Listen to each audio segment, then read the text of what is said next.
Daily vlog ಜೊತೆ work 25ನ ನನ್ನ vlog ಆಗಿರುತ್ತೆ. ಇದರಲ್ಲಿ 2 ಸ್ಟೋರಿನ ಶೇರ್ ಮಾಡ್ಕೋತೀನಿ. ಒಂದು ತಿರುಪತಿ ರಶ್ಶು ಮತ್ತು ಯೂನಿವರ್ಸಿಟಿನಲ್ಲಿ ಸೆಕೆಂಡ್ ಇಯರ್ ಡಿಗ್ರಿ ಮಾಡ್ತಿರುವಂಥ ಒಂದು ಹುಡುಗಿ ಕತೆ.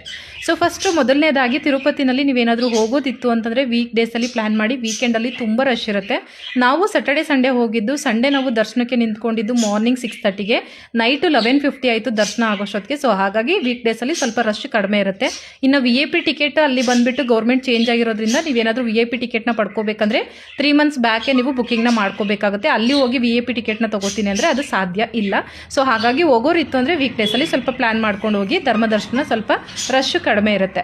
ಇನ್ನು ಇವರು ಬಂದುಬಿಟ್ಟು ರಾಜೇಶ್ವರಿ ಅಂತ ಹೇಳ್ಬಿಟ್ಟು ಗುಲ್ಬರ್ಗಾ ಯೂನಿವರ್ಸಿಟಿನಲ್ಲಿ ಸೆಕೆಂಡ್ ಇಯರ್ ಡಿಗ್ರಿನ ಮಾಡ್ತಾ ಇದ್ದಾರೆ. ಇವರು ಮಾರ್ಚ್ 20ಗೆ ನಮ್ಮಲ್ಲಿ ಸಾಫ್ಟ್ವೇರ್ನ ಪರ್ಚೇಸ್ ಮಾಡಿ ಮಾರ್ಚ್ 21ಗೆ ವರ್ಕ್ನ ಸ್ಟಾರ್ಟ್ ಮಾಡ್ತಾರೆ. ಫೈನಲಿ ಫಸ್ಟ್ ಪ್ರಾಜೆಕ್ಟ್ನ ಕಂಪ್ಲೀಟ್ ಮಾಡಿ 7,407 ರೂಪೀಸ್ ಪೇಮೆಂಟ್ ರಿಪೋರ್ಟ್ನ ರಿಸೀವ್ ಮಾಡ್ಕೊಂಡಿದ್ದಾರೆ. Congratulations ma'am.